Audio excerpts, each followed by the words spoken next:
নামৰ এজন মানুহে তেওঁৰ পত্নী মালাৰ সৈতে এখন ঘৰত বসবাস কৰিছিল। মদনৰ গাঁওখনত বৰ ভাল ব্যৱসায় আছিল। আৰে শুনিছে, খাবলৈ আহক, খোৱা বস্তুবোৰ ঠাণ্ডা হৈ গৈছে। মদন খাবলৈ বহিল। আৰে শুনিছা, মই দুদিনমানৰ পাছত ব্যৱসায়ৰ কামত বাহিৰলৈ যাব লাগিব। শেৱালি আৰু হৰিক মই সেই দিনটোৰ কাৰণে আমাৰ ঘৰত তোমাৰ লগত থাকিবলৈ মাতিছো। নহ'লে তুমি অকলে থাকিবলৈ ভয় কৰিবা নহয়। সিহঁতকনো কিয় দিগদাৰ দিব লাগে, মই পাৰিলো হয় নহয়। সিহঁত যদি তোমাৰ লগত থাকে তেতিয়াহ'লে মোৰ চিন্তা কৰা দৰকাৰ নাই আৰু সেইকাৰণেহে কৈছো। হৰি মদনৰ সৰু ভায়েক আছিল আৰু শেৱালি তাৰ ঘৈণীয়েক আছিল। আগৰ দিনা মদন কামলৈ গুচি গ'ল। ৰাতি মালা শুই থাকোতে কিহবাৰ শব্দ শুনি পটককে টোপনি ভাঙি গ'ল। এই শব্দটো ক'ৰ পৰা আহিছে? এই খিৰিকীখনৰ বাহিৰৰ পৰা আহিছে যেন লাগিছে। খিৰিকীখনৰ বাহিৰৰ পৰা বৰ ভয়ংকৰ শব্দ আহিলে। মালা খিৰিকীখনৰ ওচৰৰ বাহিৰলৈ গ'ল আৰু তাত গৈ দেখিলে যে তাত কোনো নাই। মোৰ এনেকুৱা লাগিছে এই মাটিখিনিৰ তলৰ পৰা শব্দটো আহিছে। মই মাটিখিনি খান্দি চাওঁ।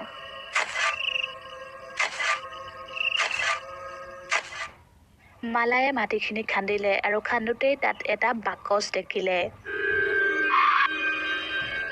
তাই বাকচটো বাহিৰলৈ উলিয়ালে আৰু খুলিলে। সেই বাকচটোত বহুত গহনা আছিল।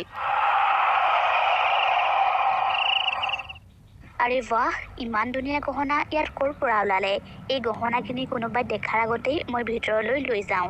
মালা ভিতৰলৈ গৈ গহনাখিনি আইনাৰ সন্মুখত পিন্ধি চালে, কিন্তু গহনাখিনি পিন্ধাৰ লগে লগে তাই এজনী চুৰেল হৈ গ'ল।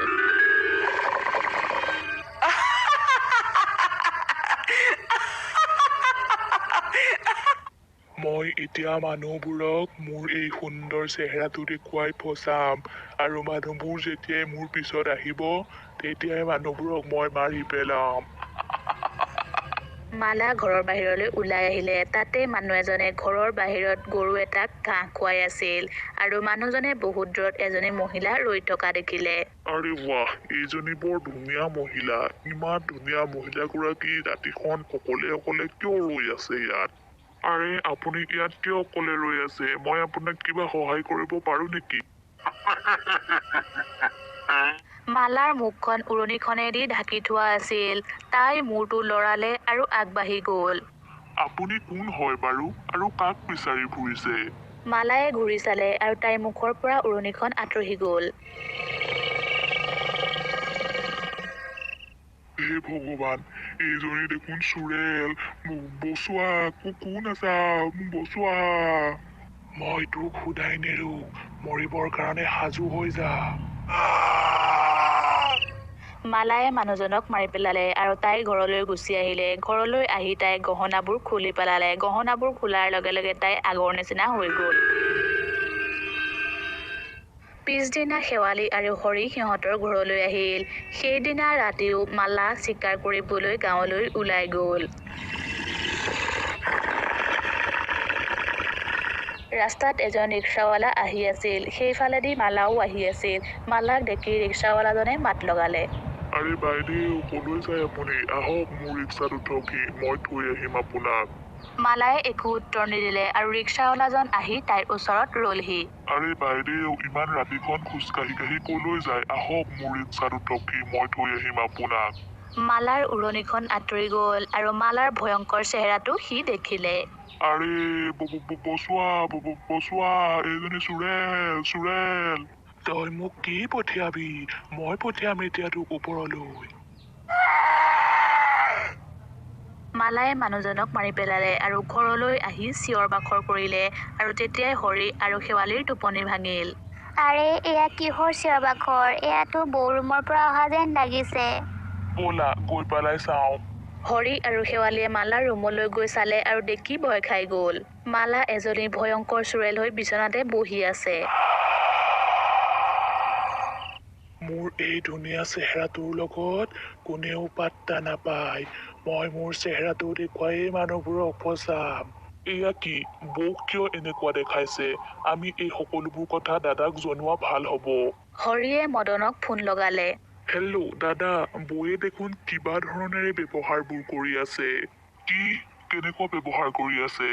দাদা, মোৰ এনেকুৱা লাগিছে বৌৰ ওপৰত কিবা চুৰেলৰ ছায়া আহিছে। আপুনি যিমান পাৰে সোনকালে ঘৰলৈ গুচি আহক। মোৰ বৰ ভয় লাগিছে।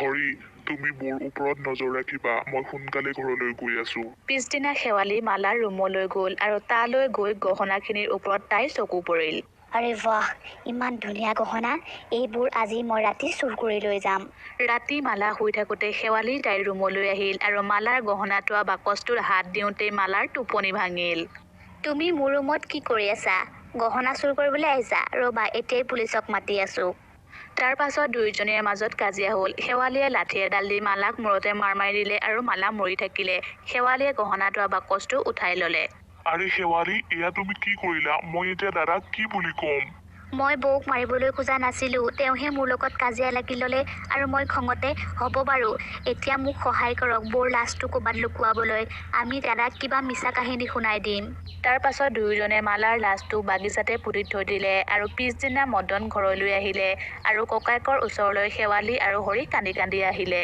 তোমালোক দুয়োজনে কিয় কান্দি কাটি আছা আৰু মালা ক'ত দুয়োজনে মদনক মিছা কাহিনী শুনাবলৈ ল'লে দাদা কি ক'ম তই যোনদিনা কামলৈ বুলি ওলাই গলি তাৰ পাছদিনা ৰাতিপুৱা দেখো বৌ ঘৰত নাই আমি বহুত বিচাৰিবলৈ চেষ্টা কৰিলো কিন্তু ক'তোৱে নাপালো তই আমাক ক্ষমা কৰি দিবি আমি বৌৰ দায়িত্ব ল'ব নোৱাৰিলো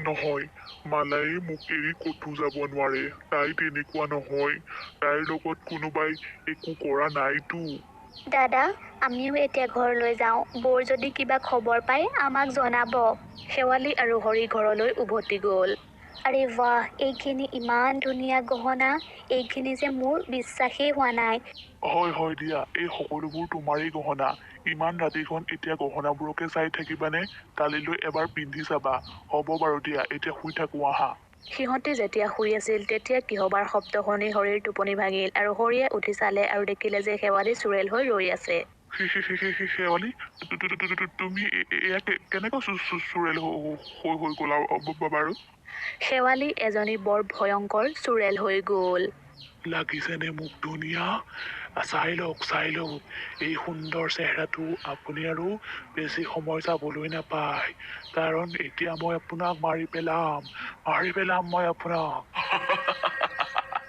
শেৱালিয়ে ডাঙৰ ডাঙৰ নখেৰে হৰিক মাৰিবলৈ গ'ল হৰিৰ ওচৰলৈ যোৱাৰ লগে লগে তাইক ঠেলা মাৰি দিলে আৰু তাই মাটিত বাগৰি পৰিল মাটিত বাগৰি পৰাৰ লগে লগে তাইৰ ডিঙিৰ পৰা মালাডাল সৰি পৰিল আৰু তাই আগৰ নিচিনা হৈ গ'ল শেৱালি তুমি এইবোৰ কি কৰিবলৈ ওলাইছিলা মই কি কৰিলো হৰিয়ে শেৱালিক সকলোবোৰ কথা ক'লে মোৰ এনেকুৱা লাগিছে সেই গহনাখিনিত কিবা গণ্ডগোল আছে আমি এই গহনাখিনিৰ পৰা পৰিত্ৰাণ পাব লাগিব আমি এই গহনাখিনি ক'ৰবাৰ মাটিত পুতি থৈ আহোঁ ব'লক আমি এই গহনাখিনি ওচৰৰ খেতিপথাৰৰ মাটিতে পুতি থৈ আহোঁ ব'লা আমি এই গহনাখিনিৰ পৰা যিমান পাৰোঁ সোনকালে পৰিত্ৰাণ পাব লাগে শেৱালি আৰু হৰিয়ে গহনাখিনি লৈ খেতিপথাৰলৈ গ'ল আমি এইখিনিতে গাঁতটো খন্দা ভাল হ'ব আৰু ইয়াতে পুতি আমি ইয়াৰ পৰা সোনকালে যাওঁ ব'লা হৰিয়ে গাঁত খান্দি বাকচটো পুতিবলৈ লৈছিলে কিন্তু তেতিয়াই পটককে বাকচটোৰ দুৱাৰখন বন্ধ হৈ গ'ল আৰু হৰিৰ হাত দুখন তাত সোমাই ফচি গ'ল আৰে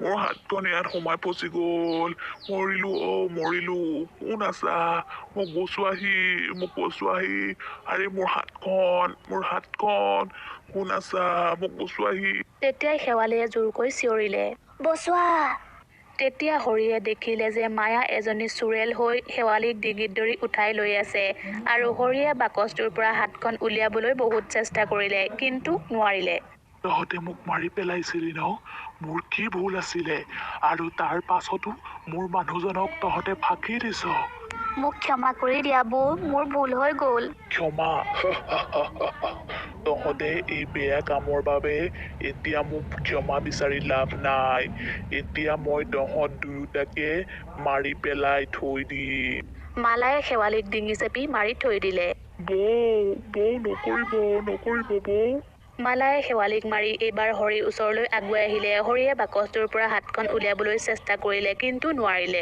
বৌ মই শেৱালিক বচাবৰ বাবেহে দাদাক মিছা মাতিছিলো মোক আপুনি ক্ষমা কৰি দিয়ক মোক নামাৰিব মোক আপুনি মাৰি নেপেলাব ভুল কৰিছ যেতিয়া শিক্ষাটো তই পাবিয়েই এতিয়া তই নাবাচ বৌ মই যিবোৰ দাদাক মিছা কথা কৈছিলোঁ সকলোবোৰ কথা মই কৈ দিমগৈ আপুনি মোৰ ওপৰত দয়া কৰক আপুনি মোক নামাৰিব মোক মাৰি নেপেলাব আপুনি ঠিক আছে হ'ব যা তই তোৰ দাদাৰ আগত সকলোবোৰ কথা সঁচাই কৈ দিগৈ আৰু যদি নক নহয় বৌ মই দাদাক সকলো সঁচা কথা কৈ দিমগৈ হৰিয়ে গৈ ককায়েকক সকলোবোৰ কথা কৈ দিলে দাদা আপুনি মোক শাস্তি দিয়ক মই বৰ হত্যাকাৰী